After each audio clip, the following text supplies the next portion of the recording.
Hello everyone, जय हिंद। आज इस वीडियो में हम बात करेंगे साइमन कमीशन के बारे में। ठीक है, आज की जो वीडियो है काफी इंपॉर्टेंट होने वाला है, काफी महत्वपूर्ण होने वाला है, क्योंकि आपके एग्जाम के दृष्टिकोण से ये जो है साइमन कमीशन से आपसे क्वेश्चन पूछे जाते हैं। ठीक है, और आज अब मैं बता दूं, इस वीडियो में हम पर्टिकुलर देखने वाले हैं साइमन कमीशन को देखेंगे, नेहरू रिपोर्ट्स के बारे में जानेंगे और मोहम्मद अली जिन्ना के जो 14 सूत्री मांग थे उनके बारे में हम देखेंगे। ठीक है, चलिए। ठीक है, देखो मैं पूरे डिटेल में यहां पर बताऊंगा और मैं अपने हर वीडियो में यही बोलता हूं कि आप मेरी वीडियो देख रहे हैं मतलब वो टॉपिक आपको 110% समझ आना गारंटीड है। ये मेरी गारंटी है। आपको जो वीडियो आप मेरी देख रहे हैं, जो टॉपिक मैं आपको बता रहा हूं, वो आपको 110% समझ आना जरूरी है। ठीक है, ये मेरी गारंटी है, इसके लिए आप बेफिक्र रहिए। आप बशर्ते वीडियो को आप जो है पूरे अंतिम तक देखिएगा। ठीक है, साइमन कमीशन सबसे पहले, और मैं ये भी बता दूं कि गवर्नमेंट एग्जाम में जिस तरह से फॉर्मेट में पूछा जाता है उसको भी मैं डील करते चला जाऊंगा। ठीक है, चलिए देखते हैं साइमन कमीशन। साइमन कमीशन का जो गठन कब हुआ था ये आपको ध्यान में रखना है, सन 1927। ये आपको ध्यान में रखना है। ठीक है, साइमन कमीशन का गठन कब हुआ था? 1927 में। कभी कभी मैच द फॉलोइंग करके पूछा जाता है या फिर वन लाइनर में भी पूछा जाता है कि साइमन कमीशन का गठन निम्न में से वर्ष है, तो 1927 यानी कि 1927। ये आपको ध्यान में रखना है। ठीक है, साइमन कमीशन का जो नाम था उसको आपको ध्यान में रखना है। साइमन कमीशन को किस नाम से जाना जाता था? Indian statutory commission. याद रखिए, इंडियन स्टेटवरी कमीशन। मेरे साथ एक बार बोलिए, आपको इजीली याद हो जाएगा। देखो, जो इंपॉर्टेंट फैक्ट्स हैं मैंने उनको सेलेक्ट किए हुए हैं और हमेशा अपनी वीडियो में मैं महत्वपूर्ण जो फैक्ट्स है उसको मैं सेलेक्ट करता हूं। ठीक है, एक्स्ट्रा बिल्कुल नहीं। तो साइमन कमीशन का गठन कब हुआ? 1927 में। और साइमन कमीशन का क्या नाम था? Indian statutory commission. ठीक है, इंडियन स्टेटवरी कमीशन। आपको ये नाम इसलिए जानना जरूरी है क्योंकि अगर आपसे गवर्नमेंट एग्जाम में पूछे इंडियन स्टेटवरी कमीशन का गठन किस वर्ष हुआ तो आप कंफ्यूज हो जाएंगे, क्योंकि आपको साइमन कमीशन पता है। तो अगर आपसे पूछे इंडियन स्टेटवरी कमीशन का गठन कब हुआ था, तो 1927 में। और साइमन कमीशन का गठन कब हुआ था? तो 1927 में, क्योंकि साइमन कमीशन का ही नाम है, क्या है? इंडियन स्टेटवरी कमीशन है, भारतीय वैधानिक आयोग। ठीक है, भारतीय वैधानिक आयोग। और साइमन कमीशन का जो अध्यक्ष था कौन था? साइमन था। ठीक है, आपको ध्यान में रखना है। इसी के नाम पर क्या पड़ा? इस आयोग का क्या नाम पड़ा? साइमन कमीशन रखा गया था। इसका अध्यक्ष पूछ दिया जाएगा कभी कभी, ये भी पूछ दिया जाएगा इंडियन स्टेटवरी कमीशन का अध्यक्ष कौन था, तो आपको ध्यान में रखना है साइमन। ठीक है, इसलिए इसको वो क्या बोलते हैं? साइमन कमीशन बोलते हैं। चलिए अगला देखते हैं। और जो ये साइमन कमीशन था, देखो अभी मैं पूरे डिटेल में बताऊंगा इस आयोग की गठन क्यों किया गया था, इसके क्यों विरोध हुए थे, पूरे डिटेल में देखेंगे। पहले जो बेस है उसको हम देख लेते हैं। ठीक है, तो जो साइमन कमीशन था इसमें टोटल कितने सदस्य थे? 7 सदस्य थे। ये कभी कभी ये नंबर को पूछा जाता है कि साइमन कमीशन में कितने सदस्य थे, तो 7 सदस्य थे। कभी कभी यह भी पूछा जाता है कि क्या साइमन कमीशन में भारतीय भी कोई सदस्य था, तो बिल्कुल नहीं था। ये जो 7 सदस्य थे साइमन कमीशन में पूरे के पूरे अंग्रेज थे, आपको ध्यान में रखना है। ठीक है, अब चलिए ध्यान से समझते हैं इस चीज को। ये साइमन कमीशन क्यों बनाया गया आखिर? देखो ध्यान से समझना है। जो भारत शासन अधिनियम 1919 था, ध्यान से समझिए, जो भारत शासन अधिनियम 1919 था, इसकी जांच करने हेतु कि भैया जो हमने अंग्रेजों ने जो भारत शासन अधिनियम बनाया है भारतीयों के लिए, ये किस स्तर तक उपयोगी है। भारत शासन अधिनियम 1919 बनाने से भारतीयों का कितना विकास हुआ है, और अब भारत शासन अधिनियम 1919 में क्या क्या चीजें अपडेट करनी है, इसलिए इस जो है साइमन कमीशन आयोग का गठन किया था। ध्यान से समझिए। देखो आपके मोबाइल में क्या है? फेसबुक है, इंस्टाग्राम है, यूट्यूब है, फोन पे है, अदर और बहुत से एप्लीकेशन है। उनको आप देखेंगे हफ्ते के हफ्ते आपको अपडेट करना पड़ता है। अपडेट क्यों करना पड़ता है? अरे भैया कि पहले से और क्या बेहतर फीचर आपको देख सके, बेहतर आपको और क्या सुविधा मिल सके, क्या आपके लिए और कौन सा इजिली हो सके, आपको सुविधा मिल सके, ताकि उस एप्लीकेशन को चलाने के लिए आपको मजा आए, आपको सुविधा हो, कोई किसी भी प्रकार की कोई दिक्कत ना हो। पहले से और बेहतरीन बनाने के लिए आपको अपडेट का फीचर दिया जाता है नहीं, अपडेट का ऑप्शन दिया जाता है, अपडेट किया जाता है एप्स में। तो ठीक उसी प्रकार से आप समझिए, भारत शासन अधिनियम 1919 अंग्रेजों ने बनाया था उसमें अपडेट करने के लिए, उसमें और बहुत से सुधार करने के लिए, भारतीयों के लिए और क्या क्या हम सुधार कर सकते हैं, क्या क्या उनके लिए विकास कर सकते हैं, इसी के लिए एक आयोग बनाया था साइमन कमीशन। साइमन कमीशन में साइमन कमीशन इसलिए बनाया गया था कि जो भारत शासन अधिनियम 1919 है, इसमें भारतीयों का कितना विकास हुआ, इसमें और क्या सुधार करने हैं जिससे भारतीयों का और विकास हो सके, इसमें क्या और चीजें अपडेट करने, इसमें क्या और चीजें चेंजेस करने जो भारतीयों के लिए और बहुत उपयोगी हो। तो इसीलिए जो है साइमन कमीशन आयोग बनाया गया था कि भैया भारत शासन अधिनियम 1919 कितना अपडेट इसको और करना है, इसमें क्या क्या सुधार करना है। देखो आज भी देखेंगे कि कहीं पर भारत शासन अधिनियम 1919 की जांच करने के लिए, उसमें और सुधार करने के लिए ये आयोग बिठाया गया था साइमन कमीशन। और साइमन कमीशन आयोग बिठाया गया था भैया भारत शासन अधिनियम जो हमने भारतीयों के लिए बनाया है वो कहां स्तर तक उसके लिए काम आ रहा है, उसमें और क्या चीजें सुधार करनी है भारतीयों के लिए ताकि उनका विकास अच्छे से हो सके। इसलिए साइमन कमीशन जो आयोग का गठन किया गया था। ठीक है, आपको क्लियर हो गया। चलिए, इसमें साइमन कमीशन में कितने सदस्य थे? 7 सदस्य थे और सातों के साथ क्या थे? अंग्रेज थे। इसलिए भारतीयों ने इसका जमकर विरोध किया। ठीक है, साइमन कमीशन का जमकर विरोध किया। भारतीयों का यह कहना था कि भैया देखो, हम एग्जाम्पल के तौर पर आपको समझा रहे हैं, हम कहाँ के रहने वाले? भारत देश के। ठीक है, छत्तीसगढ़ राज्य के अंतर्गत जो कवर्धा जिला है वहां के हम रहने वाले हैं। ठीक है, अगर हमको डायरेक्टली अमेरिका का प्रेसिडेंट बना दिया जाए तो, और उनके लिए हमको बोल दिया जाए कि आपको अमेरिका का प्रेसिडेंट बनाते हैं और वहां के अमेरिका के लोगों के लिए आप कानून बनाइए, तो भैया हम कहां से उनके लिए अच्छे से कानून बना पाएंगे? ना तो हमको उनकी कल्चर के बारे में पता है, ना तो रहन सहन के बारे में पता है, ना तो वहां की एग्रीकल्चर के बारे में पता है, ना तो वहां का खान पान के बारे में पता है, यहाँ ना तो वहां के किसी लोगों को हम जानते थे, हम उसके लिए कहां से कानून बना पाएंगे? तो ठीक वैसे ही भारतीयों का ये सोचना था कि ये जितने भी अंग्रेज आए हुए हैं, 7 अंग्रेज आए हुए हैं, वो भारतीयों के लिए कानून बनाएंगे, भारतीयों के विकास के लिए कानून बनाएंगे, उनको क्या पता रहेगा। ठीक है, भारतीयों का ऐसा कहना था, अरे भैया अगर आपको अच्छी कानून बनानी है, भारतीयों के विकास के लिए अगर सोचना है, तो कम से कम ये 7 सदस्य हैं, उसमें तो कुछ भारतीय रहे जो बता सके भारतीयों को, अगर ये कानून बनाएंगे तो भारतीयों का विकास होगा।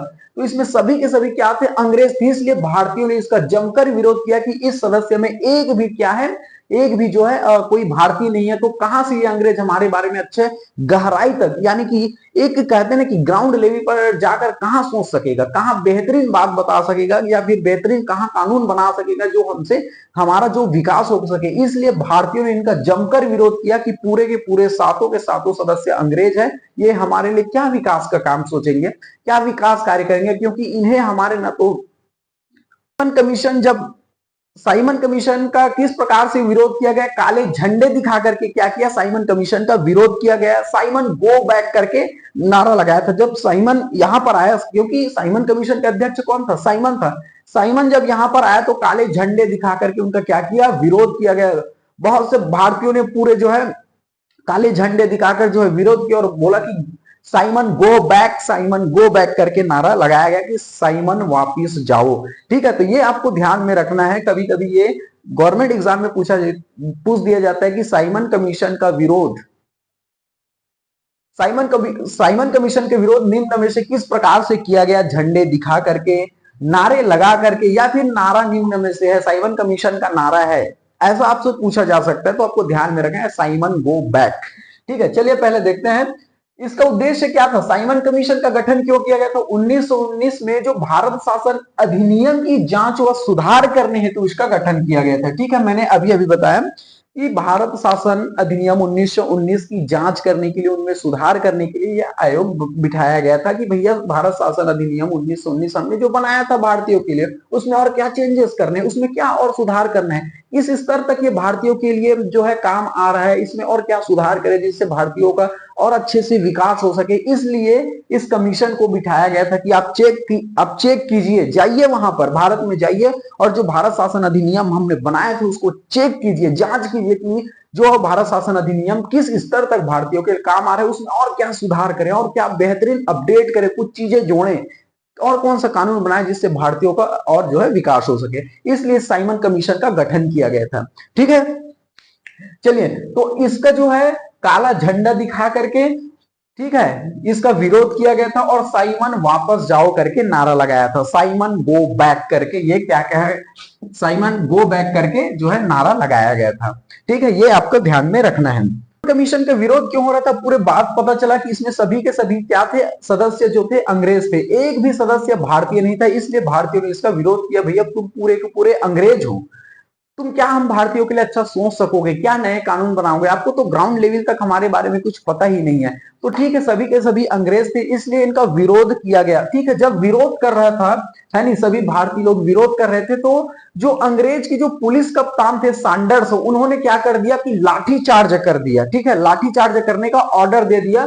तो ये जो लाला लाजपत राय थे, ठीक है, लाठी चार्ज करने से उनके सिर पर चोट आई और जो है लाला लाजपत राय की मृत्यु हो गई। ठीक है, आपको ध्यान में रखना है, कभी कभी ये क्वेश्चन पूछा जा सकता है कि साइमन कमीशन का विरोध करते हुए जब पुलिस कप्तान का क्या नाम था, सैंडर्स था, जिन्होंने लाठी चार्ज करने का आदेश दिया, उस पुलिस कप्तान का क्या नाम था, सैंडर्स था।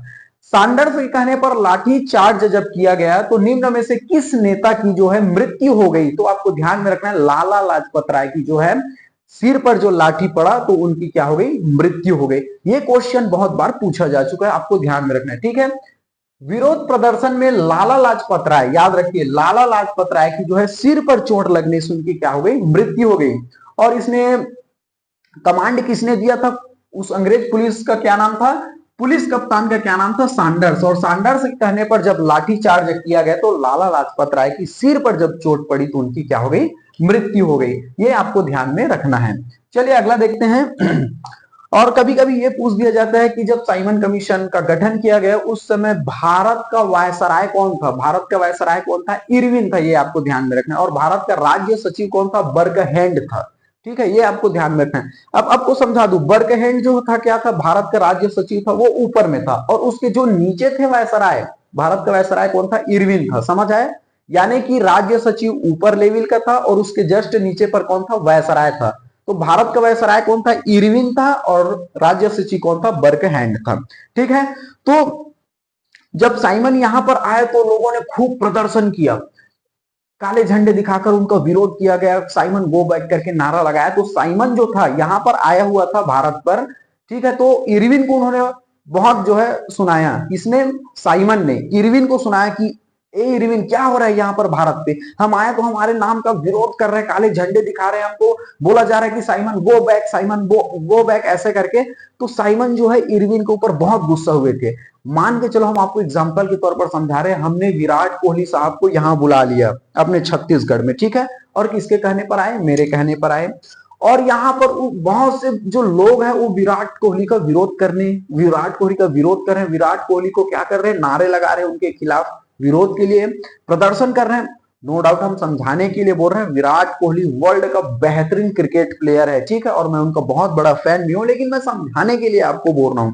ठीक है, अब जैसे हमारे कहने पर विराट कोहली साहब आ गए और बहुत से लोग उनका क्या है, विरोध कर रहे हैं, तो विराट कोहली साहब हमको बोलेंगे कि ये जीता क्या है भाई, ये क्या हो रहा है, हमारा जो है विरोध कर रहा है, Virat Kohli go back, Virat Kohli go back करके जो है नारा लगाया जा रहा है। तो वो विराट कोहली साहब मेरे को क्या करते, गुस्सा, अपना गुस्सा जो है मेरे ऊपर उतारते। उसी प्रकार से साइमन जो है, भारत को कौन था, वायसराय इरविन था, उनके ऊपर गुस्सा कर रहे थे, साइमन इरविन के ऊपर गुस्सा कर रहे थे, ए इरविन, ठीक है, तू वायसराय है भारत का, ये लोग मेरे खिलाफ क्यों क्यों जो है, क्यों मेरे खिलाफ विरोध प्रदर्शन करें, क्यों झंडा दिखा रहे हैं, क्यों साइमन गो बैक करके बोल रहे हैं। तो ऐसा करके साइमन ने जो है इरविन के ऊपर खूब गुस्सा हुए थे। ठीक है, जो राज्य सचिव थे, राज्य सचिव का क्या नाम था, मैंने बताया बर्गहैंड। बर्गहैंड को मोतीलाल नेहरू ने कह दिया कि भाई तुम जो साइमन कमीशन बिठाए उसमें कोई भी भारतीय नहीं है, तुम हमारे लिए क्या कानून बनाओगे, तुम जो है हमारे लिए अच्छा कानून बना ही नहीं सकते क्योंकि इसमें एक भी भारतीय नहीं है। बर्गहैंड गुस्सा हो गए, ठीक है, और मोतीलाल नेहरू को बोला कि अच्छा ठीक है, तुम हमारा विरोध कर रहे हो क्योंकि हम जो है साथों के साथों अंग्रेज हैं, ठीक है, मैं तुमको चैलेंज करता हूं, मोतीलाल नेहरू को कहा। ठीक है, मोतीलाल नेहरू को कहा कि किसने कहा, बर्गहैंड ने कहा, और बर्गहैंड जो था भारत का राज्य सचिव था, आपको ध्यान में रखना है। समझ आया कॉन्सेप्ट, मैं एक बार फिर से समझा देता हूं। मोतीलाल नेहरू ने, जो भारत के राज्य सचिव थे उस टाइम पर, बर्गहैंड को कहा कि तुम लोग जो हमारे लिए अच्छा कानून बना नहीं सकते क्योंकि सभी के सभी तुम अंग्रेज हो, इसमें एक भी भारतीय सदस्य नहीं है, हम तुम्हारा विरोध करते हैं। तो बर्गहैंड गुस्सा हो गए और मोतीलाल नेहरू को चुनौती दे दिए, ठीक है, तुम लोग हमारा विरोध कर रहे हो, हमारे कानून का जो है विरोध कर रहे हो, कि हम तुम्हारे लिए क्या कानून बनाएंगे। ठीक है, मैं मोतीलाल नेहरू को कहा, मैं तुम्हें चैलेंज करता हूं, चुनौती देता हूं कि तुम जो है अपने, तुम्हारा देश है, तुम्हारे लोग हैं, और तुम ऐसा कानून बनाओ जो तुम्हारे लोगों के हित के लिए हो, और तुम्हारे ही देश के लोग, कोई जो है तुम्हारे कानून का विरोध नहीं करना चाहिए। मैं तुम्हें चुनौती देता हूं। मोतीलाल नेहरू ने क्या किया, ये चुनौती एक्सेप्ट कर लिया। ठीक है, मैं कानून बनाऊंगा, मैं, मेरा ही देश है, मेरे ही देश के लोग हैं, मैं उनके लिए कानून बनाऊंगा, उनके हित के लिए कानून बनाऊंगा, उनके विकास के लिए कानून बनाऊंगा, और जो है मेरे देश के कोई लोग मेरे कानून को जो है, क्या मेरे देश के लोग जो है मेरे ही कानून को कोई विरोध नहीं करेंगे। इस चुनौती को किसने, मोतीलाल नेहरू ने एक्सेप्ट कर लिया। मोतीलाल नेहरू ने जो है एक नेहरू रिपोर्ट दिया, याद रखना है। ठीक है, थोड़ा सा हम पीछे चलते हैं। भारत का राज्य सचिव कौन था, बर्कहैंड था। ठीक है, याद रखिए, बर्कहैंड। भारत का राज्य सचिव कौन था, बर्कहैंड। इसी बर्कहैंड ने क्या किया, मोतीलाल नेहरू को, मैं तुम्हें चुनौती देता हूं कि तुम्हारे देश हैं, तुम्हारे लोग हैं, तुम कानून बनाओ, तुम्हारा किसी भी प्रकार से कोई विरोध नहीं होना चाहिए। इस बर्कहैंड ने मोतीलाल नेहरू को कहा। ठीक है, और मोतीलाल नेहरू ने उस चुनौती को स्वीकार कर लिया। ठीक है, उस समय भारत का वायसराय कौन था, इरविन था। ये आपको ध्यान में रख लेना है, कभी कभी क्वेश्चन पूछे जा सकते हैं। ठीक है, इसलिए आप बातों को ध्यान से समझिए, आपको बड़ा अच्छा भी लगेगा और आपको इजिली समझ भी आएगा। ठीक है, ये बर्कहैंड ने किसे कहा, मोतीलाल नेहरू को कहा। ठीक है, तो मोतीलाल नेहरू ने चुनौती स्वीकार कर लिया। उन्होंने और क्या कर दिया, 1928 को अपनी नेहरू रिपोर्ट दी। ठीक है, नेहरू रिपोर्ट बोला जाता है। नेहरू रिपोर्ट जो है किस वर्ष दिया गया, 1928 में दिया गया। नेहरू रिपोर्ट के अध्यक्ष कौन थे, मोतीलाल नेहरू थे। ठीक है, इसके अध्यक्ष कौन थे, मोतीलाल नेहरू थे। अब मोतीलाल नेहरू ने क्या कर लिया, ये चुनौती एक्सेप्ट कर लिया, और उसने जो है पूरा अपना जो है नेहरू रिपोर्ट तैयार कर दिया। और मोतीलाल नेहरू ने जो है अपनी पूरे रिपोर्ट जो है क्या कर ली, तैयार कर ली। फिर तैयार करने के बाद गए बर्कहैंड के सामने, फिर बोला कि देखो, हमने जो है पूरे भारतीयों के लिए बढ़िया सा कानून बनाए हुए हैं। और पूछे जाते हैं कि नेहरू रिपोर्ट का जो मुख्य लक्ष्य क्या था, डोमिनियन स्टेट। डोमिनियन स्टेट का मतलब यह होता है कि राज्य की जो शक्ति है हम भारतीयों को दे दिया जाए। ठीक है, नेहरू रिपोर्ट का मुख्य लक्ष्य क्या था, देखो, बर्कहैंड के कहने पर जो है मोतीलाल नेहरू ने क्या कर लिया, चुनौती स्वीकार कर लिया, और मोतीलाल नेहरू ने जो है क्या, अपनी नेहरू रिपोर्ट प्रस्तुत की। ठीक है, तो नेहरू रिपोर्ट का मुख्य लक्ष्य क्या था, तो डोमिनियन स्टेट था। आपको डायरेक्टली क्वेश्चन पूछे जा सकते हैं कि नेहरू रिपोर्ट के अध्यक्ष कौन थे, मोतीलाल नेहरू। नेहरू रिपोर्ट को किस वर्ष जो है क्या किया गया, प्रस्तुत किया गया, तो 1928 में किया गया। नेहरू रिपोर्ट का जो मुख्य लक्ष्य क्या था, तो डोमिनियन स्टेट था। डोमिनियन स्टेट का मतलब यह होता है कि राज्य की शक्ति जो है हमें दे दीजिए, केंद्र सेंट्रल लेवल को आप संभालिए, और जो है राज्य की जिम्मेदारी या शक्ति हमें दे दीजिए। ठीक है, अब जो है ये नेहरू रिपोर्ट तैयार हो गया। अब फिर बर्कहैंड के सामने गए मोतीलाल नेहरू, तो बर्कहैंड ने कहा, तो क्या है, भारत की जो थे मोहम्मद अली जिन्ना ने क्या कर दिया, इसका नेहरू रिपोर्ट का विरोध कर दिया। अब बर्कहैंड को मिल गया मौका मोतीलाल नेहरू को खूब सुनाए। क्या किया, मोतीलाल नेहरू को जो है, मोतीलाल नेहरू को सुनाने का जबरदस्त मौका मिल गया, क्योंकि भारत के ही थे मोहम्मद अली जिन्ना जिन्होंने नेहरू रिपोर्ट का ही विरोध कर दिया। तो बर्कहैंड को बहुत अच्छा मौका मिल गया। फिर बोला मोतीलाल नेहरू को, तुम तो भारत के ही रहने वाले हो, और तुम्हारे ही देश के लोग हैं, और तुम्हारे देश के लोगों के लिए ही तुमने कानून बनाया, लेकिन तुम्हारे देश के लोग ही तुम्हारे नेहरू रिपोर्ट का विरोध कर रहे हैं, क्योंकि मोहम्मद अली जिन्ना ने क्या कर दिया, वो नेहरू रिपोर्ट का विरोध कर दिया। यहां पर जो मोतीलाल नेहरू का क्या है, सर झुक गया। ठीक है, कि भैया इस बात को चैलेंज किया था किसने, बर्कहैंड ने। आपको कॉन्सेप्ट समझ आया, तो नेहरू रिपोर्ट का विरोध किसने किया, मोहम्मद अली जिन्ना ने क्या कर दिया, नेहरू रिपोर्ट का विरोध कर दिया। ठीक है, अब मोहम्मद अली जिन्ना जो है क्या कर दिया, नेहरू रिपोर्ट का जो है विरोध कर दिया। तो ये मोहम्मद अली जिन्ना ने क्या किया, अपना जो फार्मूला था, मोहम्मद अली जिन्ना 14 सूत्री मांग को लेकर जो है अंग्रेजों के सामने गए। देखो, हमने जो है 14 सूत्री मांग की है, इसको जो है आप पारित कर दीजिए। तो अंग्रेजों ने उसको भी बगल कर दिया मोहम्मद अली जिन्ना को, चलो भगो यहां से, तुम्हारा जो 14 सूत्री मांग कर रहे उसको हटाओ, कोई काम का नहीं है, कोई उपयोगी नहीं है तुम्हारे भारत देश के लिए। ठीक है, भारत देश के लोगों के लिए। तो थोड़ा सा हम पीछे आते हैं, तो नेहरू रिपोर्ट 1928 में ये प्रस्तुत किया गया। इसके अध्यक्ष कौन थे, मोतीलाल नेहरू थे। ठीक है, आपको ध्यान से समझना है। तो नेहरू रिपोर्ट क्यों तैयार किया गया, मैंने अभी अभी बताया कि जो राज्य के जो सचिव थे बर्कहैंड ने इसको क्या कहा, चैलेंज किया था, सर्वसम्मति से तुम संविधान निर्माण की चुनौती दी थी। ठीक है, सर्वसम्मति से संविधान निर्माण की चुनौती दी थी किसने, ये बर्कहैंड ने जो है मोतीलाल नेहरू को चैलेंज किया था, चुनौती दिया था कि तुम जो है अपना रिपोर्ट तैयार करो, अपना कानून बनाओ और तुम्हारे ही देश के लोगों के लिए तुम कानून बनाओ और तुम्हारे रिपोर्ट का किसी प्रकार से कोई जो है क्या विरोध नहीं करना चाहिए। लेकिन क्या हुआ कि मोहम्मद अली जिन्ना ने इसका क्या कर दिया, विरोध कर दिया। ठीक है, नेहरू रिपोर्ट का मुख्य लक्ष्य क्या था, डोमिनियन स्टेट था। और डोमिनियन स्टेट का मतलब मैंने ये बताया कि राज्य की शक्ति जो है भारतीयों को दे दिया जाए।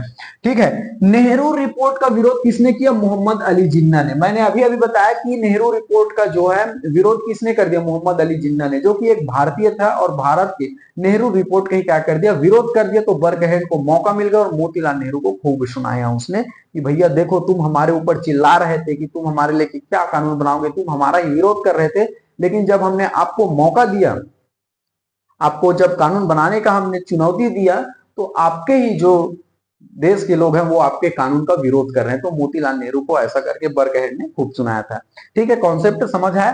तो फिर नेहरू रिपोर्ट के विरोध में मोहम्मद अली जिन्ना ने अपनी जो 14 सूत्री मांगे को प्रस्तुत किया, लेकिन अंग्रेजों ने भी उसको क्या कर दिया, मोहम्मद अली जिन्ना ने भी अपनी रिपोर्ट दी थी नेहरू रिपोर्ट के, तो साइड करवा दिया। मोहम्मद अली जिन्ना ने क्या किया कि अपना रिपोर्ट सामने प्रस्तुत किया। ठीक है, तो अंग्रेजों ने मोहम्मद अली जिन्ना के जो 14 सूत्री मांग थी उसको खसका दिए। ठीक है, बगल कर दिए।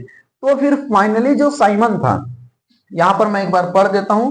तो जिन्ना की जो 14 सूत्री मांग थी, ठीक है, 1929 को जिन्ना की 14 सूत्री मांग थी, उसको भी अंग्रेजों ने क्या कर दिया, बगल में कर दिया। और फाइनली जो है साइमन जो कमीशन था, जो साइमन कमीशन ने अपनी रिपोर्ट दे दी और साइमन जो है अपने ब्रिटेन वापस लौट गए थे। ठीक है, और उस टाइम पर ये जो भारत के वायसराय चेंज हो गए थे, इरविन का जो कार्यकाल समाप्त हो गया था। ठीक है, आपको ये ध्यान में रखना है। तो जो साइमन कमीशन जो भारत शासन अधिनियम 1919 की जांच और सुधार करने के लिए आया था, तो साइमन ने अपनी फाइनली जो है रिपोर्ट जो है इरविन को सौंप दी। और ये जो साइमन कमीशन आगे चलकर भारत शासन अधिनियम 1935 के नाम से जाना गया। ठीक है, आपको बता दूं जो साइमन कमीशन का इतना विरोध हो रहा था, यही आगे चलकर भारत शासन अधिनियम 1935 बना। आपको ध्यान में रखना है, भारत शासन अधिनियम 1935 के नाम से जाना गया। और हमारे संविधान का 80%, ठीक है, यही साइमन कमीशन यानी कि भारत शासन अधिनियम 1935 से लिया गया है। ठीक है, यानी कि हमारे संविधान में जो भारत का संविधान है उसका 80% यही साइमन कमीशन यानी कि भारत शासन अधिनियम से 80% हमारे संविधान में लिया गया है। ठीक है, देख लीजिए आप, जिस साइमन कमीशन का विरोध हो रहा था, जिस भारतीयों ने विरोध कर रहा था, उसी का 80% हमारे संविधान में लिया गया है। ठीक है, साइमन कमीशन को आगे चलकर जो है भारत शासन अधिनियम 1935 के नाम से जाना गया है। ठीक है, चलिए मैं थोड़ा सा पढ़ देता हूं। साइमन ने अपनी रिपोर्ट जो है इरविन को सौंप दिया, ये आपको ध्यान में रखना है। और इरविन का कार्यकाल तो समाप्त हो गया था।